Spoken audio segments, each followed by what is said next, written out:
Hello and welcome sa panibagong episode ng SEO Kwentuhan kung saan pinag-uusapan natin yung mga lighter side ng SEO. At meron akong kasama ngayon na isang kaibigan. Talagang idol natin to nung nag start pa lang tayo, no? Nakilala natin siya sa mga conferences din, tapos mga kaibigan din siya ng mga, mentors natin. And eto, hindi ko na masyadong pahabain, introduce ka na agad si Sir Ferville. Kamusta? Oh. Welcome sa ating SEO Kwentuhan podcast. Hello, hello Gab. Thank you bro sa sa pag-invite to Kwentuhan. yun, to be kalit, kwentuhan na lighter side. Lighter side lang kasi to ano eh. Alam mo yun, ang dami na kasing available online na mga resources. So, pwede silang Mhm. manood sa mga iba. So, nagsusulputan. Pero yung mga ganito na parang kwentuhan about relatable topics ng mga freelancers Mm, o mga nag start or yung mga may agency na din. So, ito yung right. gusto nating i-cover. Mm. So, meron tayong topic ngayon bro. Medyo ano to, I think close sa'yo. Talagang ikaw Oo. ang naiisip ko na di-discuss nito. So, building and managing an SEO team from hiring to motivation. Yun yung ating Ayun. magiging topic. Sobrang lupit ng topic. Maganda to dun sa mga plano mag-start ng sarili ng agency. No, kasi minsan, Mm. yun nga, pag nagpe-freelance, hindi naman laging freelancer ka lang na yun ang aim mo. Kumbaga, gusto mo rin sa Mm. future magkaroon ka ng sarili mong agency. Okay. Mm. Pero bago yun tayo pumasok dun sa topic na yun, bro, ang question ko sa'yo, paano ka ba na-introduce dito sa SEO industry? Yun. Sige, parang quick backgrounder lang about sa akin, no? I hail from the south side ng Pilipinas, so I come from Jansan sa Mindanao. And pero currently I'm residing dito sa Iligan City, which is sa northern part naman ng Mindanao, mga isang oras away from Mhm. CDO. So way back in 2010, meron akong parang tropa sa college na nagkaroon ng opportunity para mag-freelance, no, na dati walang freelance na term, more Ah, online job. online Yun job. ang pinaka-term, online job. So 2010, akala ko pa parang modus na Scam. sigurado ba kayo may pera diyan sa online, parang kasi ganun talaga, wala kang makukuhang parang sobrang scarce ng resources as to legit ba yung ganito ganyan. So itong si Tropa nakapag-establish ng profile sa Odesk Upwork ngayon, Mhm. yun sa Odesk dati. And then siguro too much for him to handle yung mga projects na meron siya, and then na-onboard ako. So Ah, technically, ako yung hire ni Tropa. Ginawa niya akong protege, and from the get-go kasi nung time na yon, mga 2010, 2010. nakaano na ako, na-deport na ako din sa Jensen.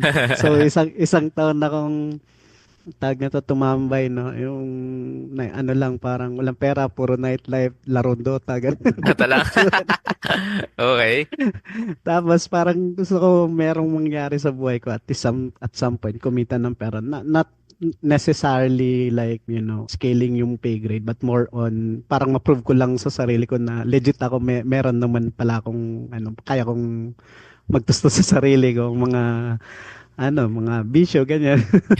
So so ayun, nagbiyahe ako nung time na yon, tapos tinuruan niya ako yung nag-work ng ibang clients niya until such time na gumawa rin ako ng sarili kong profile sa online, no, yung Yung mga una job parang sites. pinapagamit lang niya sa Upwork niya, parang ganon. Kasi kailangan mag-run ng oras Siya dun yung may sa profile eh, no? Oo. oo, Uso oo. yan dati. Oo, tapos nung time na yon nag-start na rin ako ng mag-Odes, Upwork, and then eventually doon na nagsimula na paunti-unti, nagsimula ng mga like $3 per hour, $4 per hour na na mga projects, mga 20 hours, 30 hours na mga projects, hanggang sa awa ng Diyos, lagpas na isang dekada bro, andito pa rin tayo sa SEO. Oo nga eh. So Tito na talaga. dito talaga na naitawid ng sobrang daming rollout ng mga algorithm update na dinaanan natin, pero buhay pa rin yung I am one of the, paano ba yan, parang living proof na SEO is alive. Is You not know, dead. SEO is not dead. Kasi hanggang ngayon, after a decade, buhay pa rin yung industry, and I think it will still continue to move forward. Siguro nag-iba lang yung itsura, pero the fundamentals are there, the essential things as a marketing, part of the marketing mix, andyan talaga yung organic marketing, which is doon ang involvement ng SEO. So, fast forward, yan na yung pinaka, parang a decade ago. Fast forward ngayon, I'm already running and building my own team. Mhm. So we have an SEO outsourcing agency based in Iligan City. At some point ng agency, I think we've already managed to build a team ng somewhat around mga 15 to 20 heads, no, depende sa takbo ng buwan ng project. Mm. So hindi ko in-expect, personally sa akin, hindi ko in-expect na makakaya namin na i-power through. And last November din actually na nag-run na kami ng anniversary ng 2 years Oy, sa congrats, agency. congrats. So sabi ko nga, niyakap ko yung asawa ko na sabi, hindi madali pala yung alam mo yun. Actually, parang looking back, mas na-realize ko, mas masarap talang magtrabaho ng ikaw mag-isa. Solo. solo solo flight ka kumpara mo dun sa pag-handle mismo ng isang Mm. kasi every now and then meron at meron talagang butas na kailangan mong tapakan at some point. Kasama mo ba si Mrs. dyan sa agency? Yes bro, bali ang Ah, itsura kasi ngayon, dati ang naging forma is parang ako, parang one man band for everything. Pero na-realize ko, after ongoing ng mga series ng mga leadership training, gano'n, na-realize ko na kailangan ko pala ng ka-tag team talaga. So si Wifey is more on, ang involvement naman niya, nasa finance tsaka sa HR side. okay. But at the same time, ngayon, ginugroom namin na baka pwede siyang ma-involve din sa pag-handle ng ops. So, Operations. ako naman, sa end ko naman, more on the marketing side, tsaka ensure lang yung parang tip-top shape yung quality ng campaign, and, client facing ako eh. Ako yung parating kausap ng mga everything clients Mhm, related at this mhm. point of time. Nice. So, So, ayun bro. okay na. Yung sa mga Haba. nakikinig natin, bro, talagang, ano ba? Dapat siguro, pagka gumawa kayong agency, dapat involve niyo yung, yung mga Mm, partners niyo. Kasi, mm. wala eh. Kailangan mo Marami talaga ng someone na, kumbaga, makakausap, ka, pati bouncing. mapagkakatiwalaan. Oo. Oo.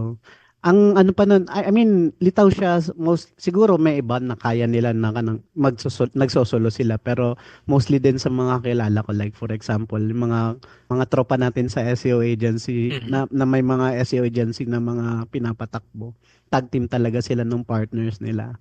So, importante na wag mo iwan. I think one din sa mga ano ko yun, siguro parang realization ko dun sa sarili ko na dati kasi kailangan kong ikahon si wife into something na diyan ka lang, wag kang umalis diyan, wag mo akong pakialaman dito sa sa'yo. And then then na-realize ko na Boplax pala yun na na plano. So ano ko na, pinargo ko. Okay. Nice. Salamat, salamat dyan sa payo mo. Kasi ako din, in-involve ko din yung wife ko sa agency. And in fact, malaki Mm, yung factor. Siguro baka mga 80% kanyas, tas 40, mm, 20% lang sa akin. Kasi pati ops kinukuha na niya. So, more on, oo, ako din, client-facing na lang, tsaka mga, yan, pagbibuild ng SOPs. So, siya naman ah, talaga, management, HR, kung ano pa. ah, Minsan, ah, videographer ko pa yun sa mga reels eh. So yun, talaga helpful nila.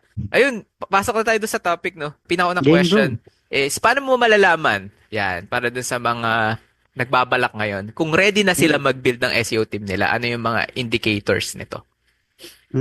maraming pwedeng maging ano siya, factors na take into consideration.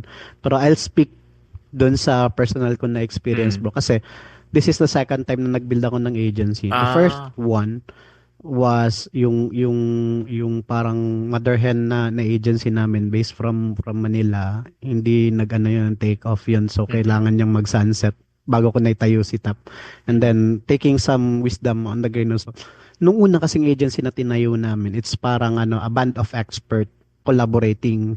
Kaya naitayo yung agency. Meron kaming expert na designer, expert na content, expert na developer, and then joined as one. Mhm. Pero I think yung naging realization ko on that side is nauna yung idea to collaborate and build that agency, yung entity na yon versus dun sa necessity na mag-onboard ng someone inside the team. Okay.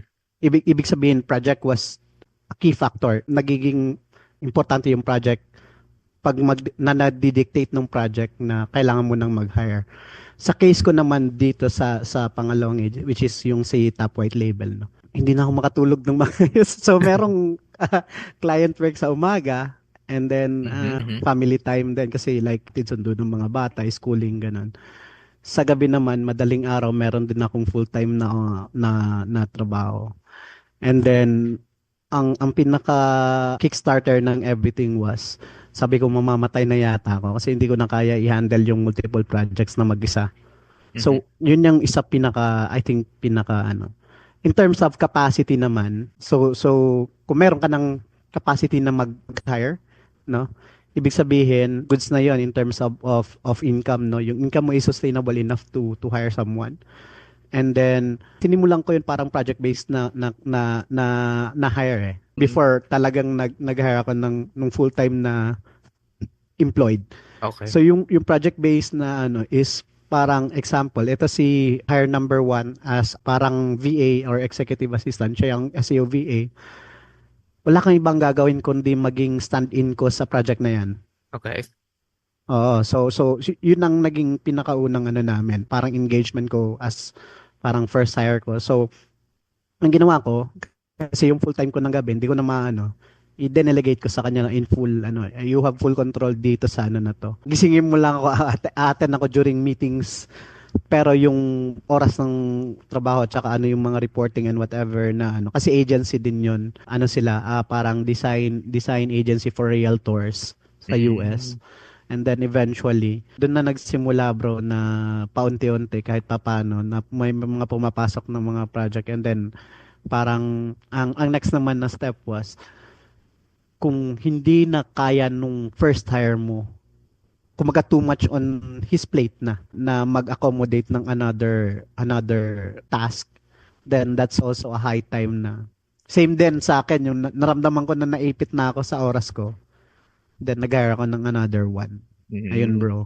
Okay, so to summarize bro, yung naging step mo is that una, nung naramdaman mo na marami na masyadong workload, doon ka na nag-hire ng SEO VA. Yung mamamatay ka na.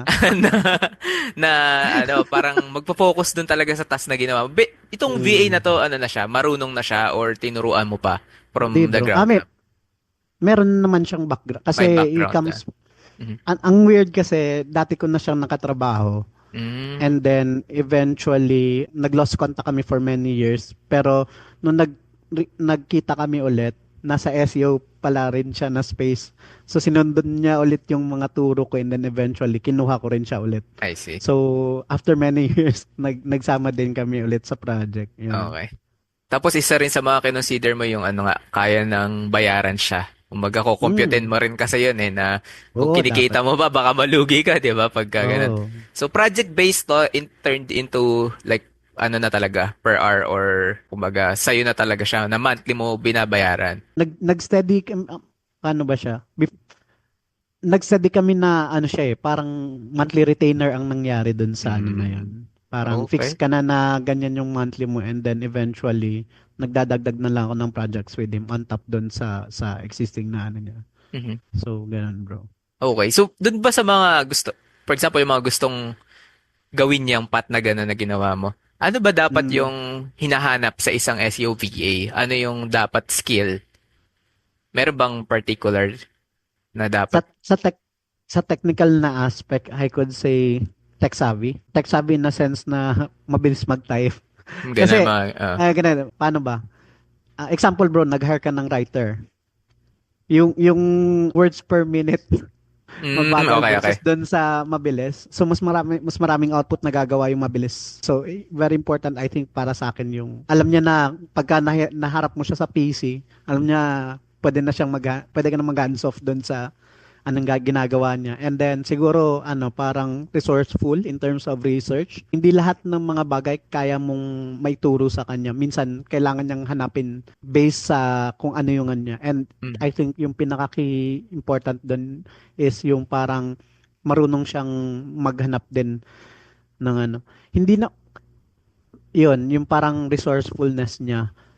So technically hindi na siya technical skill more on soft Parang soft skill na siya. skills. So, I think yung pinaka last one would be attention to details. Hindi lahat ng parang hindi mo ma-overlook pero at least hindi yung parang alam mo yun. Hindi naman na parang tutok ka parati every now and then dun sa ano. So I think yun yung parang nasa top of mind ko na Oh, tatlo, bro. So yung ayun. pinakauna would be tech savvy. Second is yung pagiging resourceful niya or parang madaling mag-research ng anything, and then last is yung attention to details.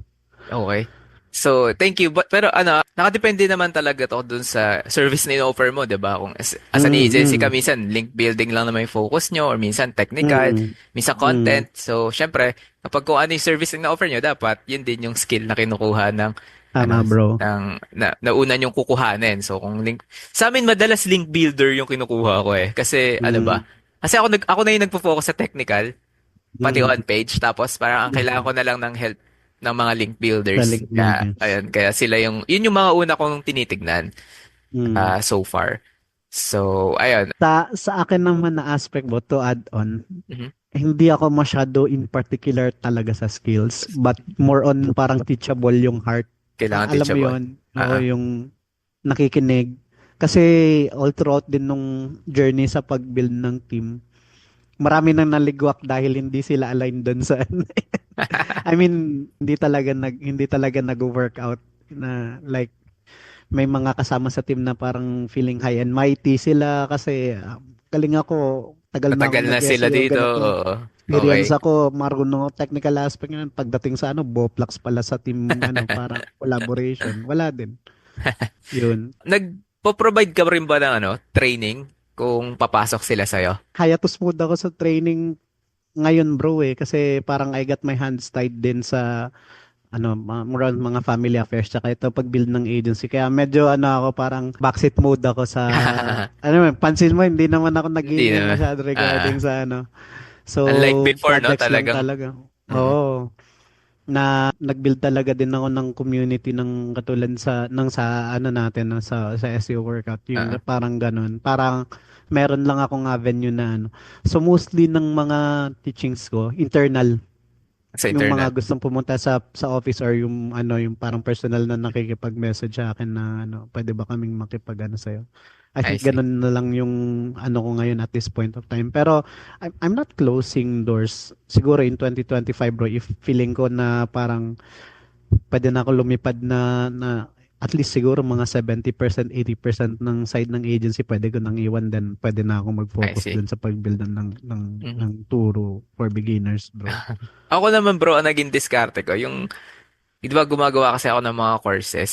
Tapos, Mm. yung mga applications doon, pati mga processes, yun din yung tinuturo ko dito sa agency. So parang pinapapanood ko Mm. lang sa kanila yung course ko, o aralin nyo to, aralin nyo yung Mm. module na ganyan, related to dun sa task na gagawin mo. So parang ganon, naging double-edged sword ko siya Mm. nung paggawa ng courses. Kaya, ayun, medyo madali. Kumbaga, Solid in a yan, way, bro. Tuhog. nagka-SOP na rin ako. Tuhog na. Yeah. Which is, naman talaga yan. Minsan kasi, yung iba, ang tinitignan nila, parang magka-different sila na aspect yung pagturo versus pag-build ng agent. So, we're in. Kay Kirk ko rin nalaman. Yung parang Yan, idea idol na, din natin yan eh.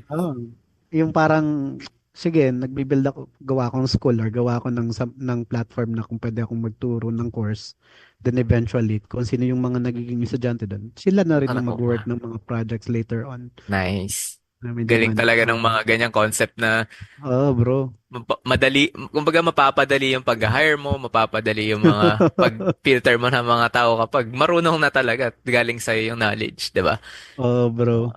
So, doon naman sa, operations, paano mo ba hinahati yung, mga aspect ng SEO dyan? Meron ka bang sarili mong team for content, sarili mong team for link building, ganun, or Mm. technical? Paghati is naka-base siya sa per department. May department So, ka? oo. Yun. So, sa side ng SEO, actually, ang maraming nagiging forma dati kasi sinubukan ko parang merong isang SEO lead tapos per department agad no na may content, may technical, may on-page, may link building.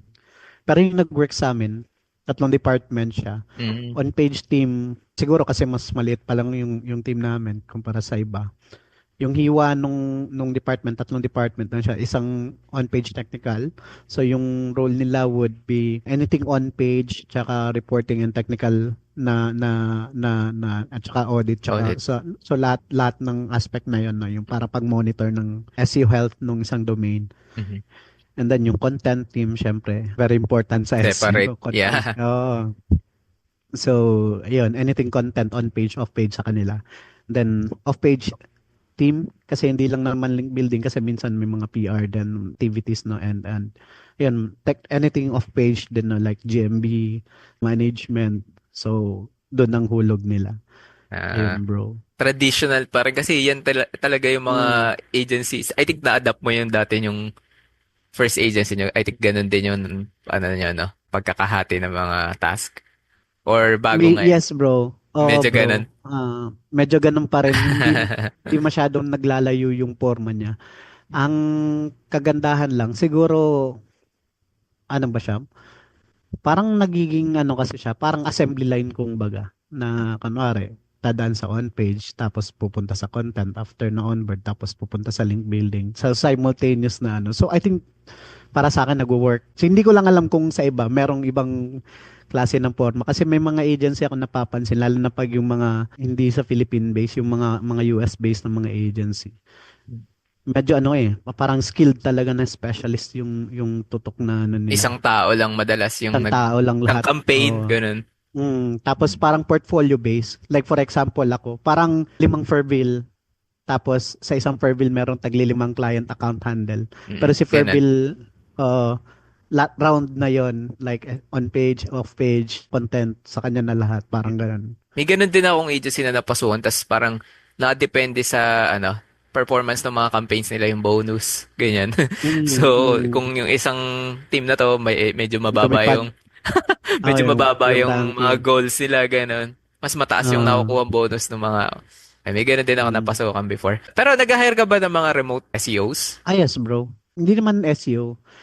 More on ayun siguro yes SEO pero meron din akong mga ano parang hired na outside na design and dev Devs. team. Okay. Hindi ko sila ma-employ kasi gawa nung hindi naman everyday na may project for dev. Mhm. Pero tsaka mahirap maganap na i-onboard na in-house dev. Mhm. Kasi parang alam na ng mga dev na kung ano yung ano sa kanila, parang Sabagay. hanap ng so katulad mo pag sa side ng dev, parang ang hirap i-in-house. Ayun, mga project based sila. Unless talagang Ayun. nag-offer tayo ng mga service na web design na marami tayong nakukuha Mm. ang client na ganun, diba? Oh, bro.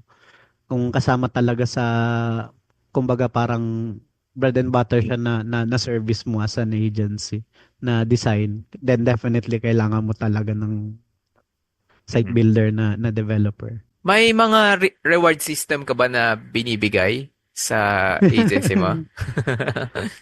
So on top sa ano bro, parang performance review nung mga team. So monthly, sa amin lang to na initiative din. Parang minimerit namin yung attendance saka yung mga no late no absent policy nung na hindi yung policy, parang ano lang, parang may mga nag-ano lang, nag-outshine in terms of attendance. So yun, mga ganun. And then pagka naman merong nanalo na campaign, example, or elated, masaya yung client, ganyan. Hindi siya for individual parang celebration talaga ng buong team Buong niya. team. Okay. Oh, ganun lang bro.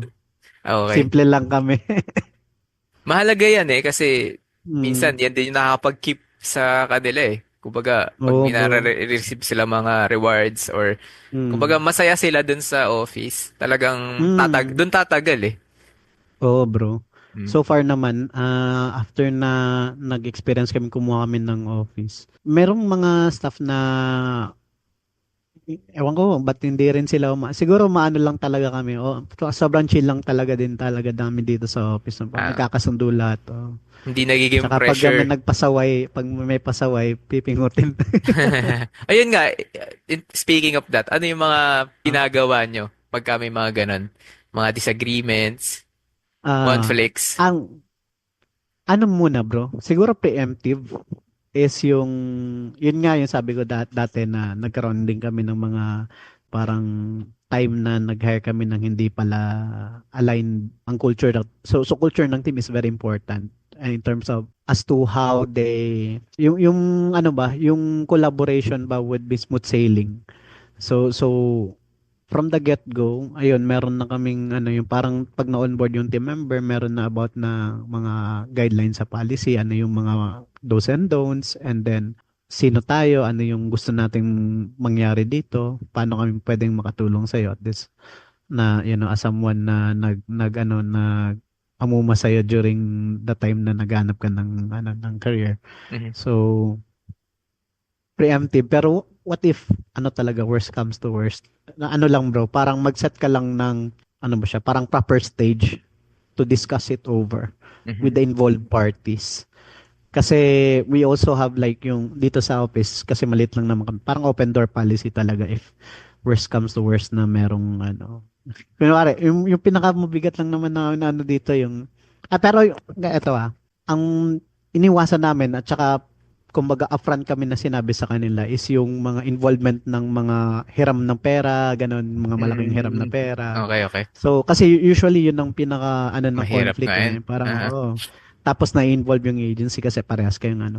So, kung naghiraman ka ng pera, parang sinabi na namin eh, hindi kami magpapagitna kung ano yung napag-usapan kasi wala naman technically ano yung agency doon eh, yung company doon eh. Mhm. Pero, ayun, isa yun. Tapos, na-orient din namin sa ayaw namin ng mga chismosa yung mga nakikialam sa mga buhay-buhay ng mga ibang kasi nagka-create Delikado din rin ng yan. chaos yun. Oo.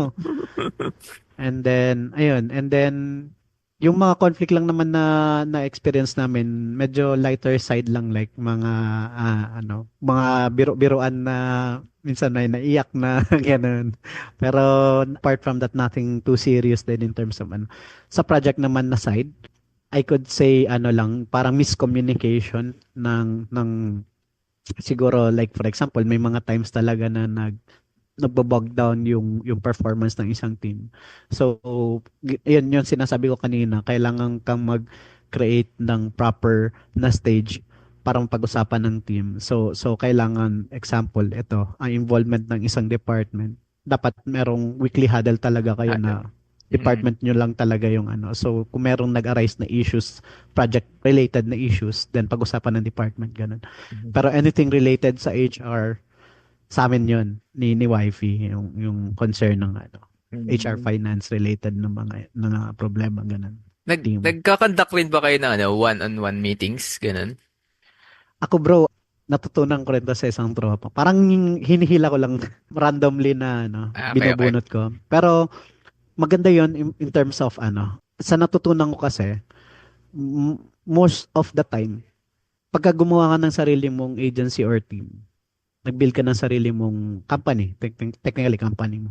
Ang gusto mong mangyari is ikaw yung mag-enforce ng ganitong ang tawag nito ng ng gusto mong mangyari sa team. Ng gusto mong mangyaring direction ng team.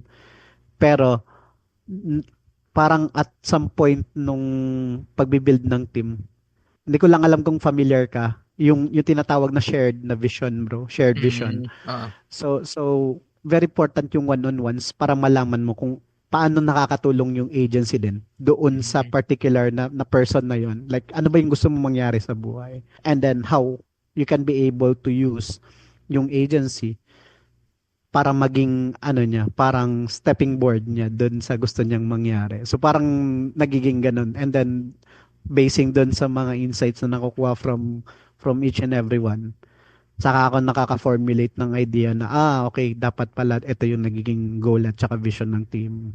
Mm. Especially pag nag-uusap ng, ngayon, like, mga annual planning for 2025, dapat na alam mo yun, lahat sila may say. Importante sa kanila kasi this is us. It's not just about you anymore. It's all about everyone na involved na may skin na doon sa loob ng agency. Yun, bro. Ayos. Thank you. Salamat sa magandang payo. Um, Talaga makakatulong to para sa mga gusto tayo ng sarili ng Mm. agency, no? Coming from experience yan. Yes, bro. Last Experience na question na life. lang, bro. Ano yung maipapayo mo sa Ah, mga gusto talagang mag-scale ngayon na gumawa ng sarili ng agency from coming from being a freelancer or, corporate, pero gusto ngayon mm. gumawa ng sarili ng team. Ano yung mapapayo mo sa kanila? Iba-iba yung experience if you're coming from corporate jumping to building an agency versus dun sa freelancer ka. And then there's parang, kumbaga sa'yo, high time na mag-build ng sarili mong team. So, I cannot speak directly doon sa parang nag-corporate tapos biglang Mhm, magtayo mhm. ng agency. Kasi parang ano siya parang 180 degrees na pivot na Sa pivot bagay, sa bagay.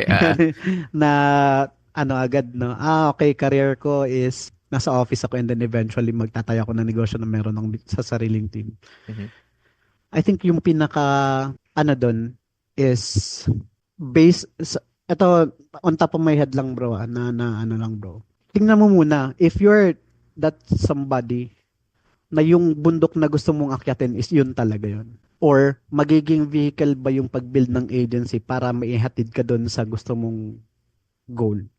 Kasi, like for example, ang dati kasi, ang inisip ko, yung pag-build ng agency was parang prelim na pagka meron na akong agency, meron na akong marketing arm, na anything na mag-put up ako ng mga digital assets in the future, affiliate site ba yan, e-commerce store ba yan, plug and play na lang ako pagka merong agency. So parang yun yung parang next step why I built the agency. So dapat ikaw, pag nag-build ka ng agency din, at least sa sarili mo, alam mo anong gusto mong mangyari. Gusto mong makatulong sa mas maraming tao, Mhm. you know? Gusto mo bang like 100 army na agency? Gusto mo yung lean lang na agency pero malaki yung income, high impact yung income, no? Maraming pwedeng forma ng ano eh. So dapat from the get-go pa lang, alam mo na sa sarili mo na kailangan mong pagdaanan yung pag-build ng agency kasi marami nagsasabi na kailangan scaling, scaling, scaling pero it's an uphill battle at saka hindi na natatapos yun. Alam mo yung kaya sinabi ko sa iyo kanina, naalala ko na parang mas masarap mag ano ng mag-isa, mag-work ng mag-isa versus dun sa ano. Kasi hindi ka masyado nagagambala sa pag-iisip ng maraming bagay eh. Yung kalaban mo kasi is puro paano mo i-resolve yung mga issues na nag-a-arise. If ready ka na to take on yung challenge na yun, then definitely, I think so ayun nga bro, parang going back to what I mentioned kasi if building kasi merong iba na hindi agency eh. Like for example, natuto silang mag-SEO pero eventually parang naging affiliate marketer sila tapos naging digital nomad, nagta-travel everywhere. Alam mo yon Mm. like Kilala natin yung mga parang yan. hindi sila Maraming nag-isip ganyan. ng problema ng mga tao. Yun ang Ah, pinaka-challenge na part eh. Paano mo problemahin yung problema ng mga tao? Problema ka ng problema ng sa client na side, problema ka ng mga handle problema. ng team na side. So, Oo. yun yung kailangan mo isipin. If yung bundok man natatawirin mo, yung pag-build ba yun ng agency? Kasi ang tinitignan mo doon, dito ako nagsimula sa pag-build ng agency. Iba palang gusto mangyari sa buhay. Gusto mo pala maging digital nomad. Ba't ka nag-office? Kumbaga parang ganun, no? Or meron ding iba, ang naging forma is naging sobrang skillful nila sa market. Meron isang define silang skill sa marketing and then eventually naging bala nila yon para mag-build ng sarili nilang ano. Like for example, hindi siya agency, more on like for example, parang e-commerce na business, no? Na nag-hire na lang sila ng mga nagtotoka doon sa mga sa store eventually, na parang ganun. So, maraming pwedeng naging forma eh. Dapat kailangan sa sarili mo muna, alamin mo muna yung gusto mo before you jump into the wagon ng pag-build ng kasi truth be told, sinasabi nila no, kailangan high time na mag-scale pero hindi madali kasi ongoing siya na ano, yung pagpasa pa lang ng baton like example sa atin na kung kaya natin mag-isa, paano mo hihiwain yung sarili mo into different departments, like meron kang skill sa PPC, paano mo gagawin yon? Meron kang skill sa content, paano gagawin? Sa on-page technical, paano gagawin yon? Link building, paano mo gagawin yon? And even client management, project management is a different vertical din. And even yung pag-handle ng operations as a whole, no? Yung pagiging operations guy mo. I think yun yung parang key ano ko, bro. And then siguro to add up lang din, yung pala parang biggest lesson na natutunan ko rin. Paano, what if like nag-cross ka na doon sa bridge na nag-hire ka na talaga and then you wanted to groom yung team. Totoo yung sinasabi nila na ano, bro, parang hire slow, fire fast mode na ano, na parang kailangan maging maingat in terms of sino yung gusto mo makasama sa, kasi pag nakakuha ka lang ng isang, sorry for the word, parang rotten tomato na Mhm. isama mo dun sa grupo. Okay. Wala talaga pa. Sira lahat, bro. Mm. And then I think yung naging forma na nag-workout sa amin, merong term yung heterarchy.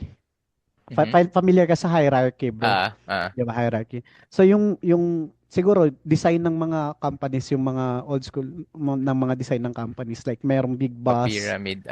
and then yan, mga sanga-sangang ganyan. Pero yung nag-work pala talaga is, although merong kailangang mag-lead sa gitna, yung communication is more complex doon sa per member. So the more members that you have sa loob ng team, mas nagiging complex yung hierarchy nung nagiging strings of web na siya nung buong team kasi lahat sila kailangan mag-communicate properly Mhm. para mas mabilis yung na-expedite yung ano. Mhm. So I think yung pinaka natutunan ko with a grain of salt is talagang communication between you and dun sa leader na in-employ mo dun, dinesignate mo dun sa specific na leadership role, and then at the same time sila din dun sa mga kasama nila sa team, pero at the same time meron ding bounce na feedback coming from the team member pabalik sa'yo. Okay. So crisscross yun ang parang hierarchy, bro, Okay. na nakuha ko, bro. Hindi yung parang Yun. wala ka ng voice, no, sa ibang Mm, sa ibang department or sa ibang team members kasi yes, pantay-pantay lang. bro. Ganun yung hierarchy eh. Parang feeling niyo Oo, yung parang, pantay-pantay lang kayo. pag nag-hire ka ng bahala na si manager na Ayan, mag-manage yan sa'yo. yung Hindi ko na mindset eh. problema yung ano. Ah, Oo, ganun. sa corporate Ano, kadalasan ganyan. oo, medyo ano siya. Siguro nag-workout sa iba, pero sa akin, parang all it's pagka ganun. Like, Okay. Mm. So yun. yun, kung mga nakikinig sa atin dito sa SEO Kwentuhan, kung interested kayo gumawa ng agency nyo, isipin nyo talagang mabuti kung ano ba yung gusto nyo bago nyo Mm. anuhin yan. Hindi yung porket marami kayong client ngayon, gusto nyo gumawa ng agency, hindi siya ganun eh. Kumbaga, kailangan meron kayong vision in 10 years, ay Mm. 5 years, in 10 years, kung ano yung. Yes. Pero although masarap talaga na pag may agency ka, nakakatulong ka rin sa iba. Kasi isipin mo, lahat Correct. ng mga hinire mo ay umaasa na rin syempre sa'yo siya. Sa kung ano yung magiging performance ng company, ano yung magiging performance Mm. niya sa mga clients.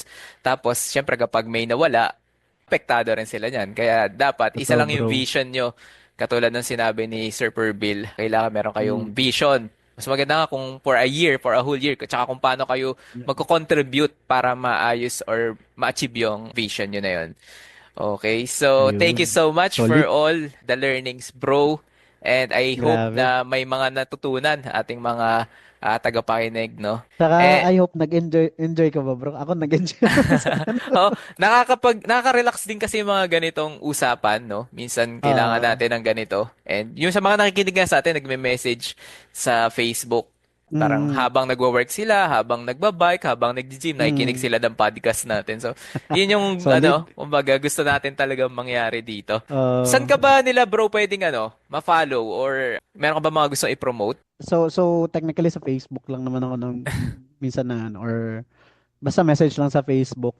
Pero ano, if they want to know more about us, we are Top White Label Marketing. So we do SEO outsourcing. We partner with freelancers and marketing agency owners then mostly nasa mga design na ano, no, parang kulang nila na ng SEO help. So yun na yung tagline namin. If you need the SEO help, just stop. Yun ang ano namin, Nice, bro. nice. Ayan, tsaka yung Ah. may mga nakikinig sa atin, mga taga malapit sa inyo. So, yun. Bisitahin yung office ni Sir Perbil para Oo, pwede matutunan kape-kape. niyo. Ayan, mahilig rin siya mag ano, punta-punta sa mga ibang lugar. So, pagka Oo, bro. nagpupunta yan dito, talagang imimit natin. So, Yun, ayun, thank ayan. you. Thank you so much at time, sir. And I hope na Salamat din magkita pa po. tayo sa ibang Oo araw naman. ng Oo personal naman. at Oo. makapagkwentuhan din ng mga Sige. bagay-bagay. Ayun, i-close ko na yung ating podcast ngayon. And sana i-follow nyo kami sa aming Spotify, sa YouTube, sa Facebook, sokwentuhan.com. Lagi kami nag-upload ng mga bagong topics. Tsaka yun, nag-guest ng mga magagaling na speakers and agency owners. Yan. So yan. Maraming salamat sa pakikinig and see you around. Thank you. Bye-bye.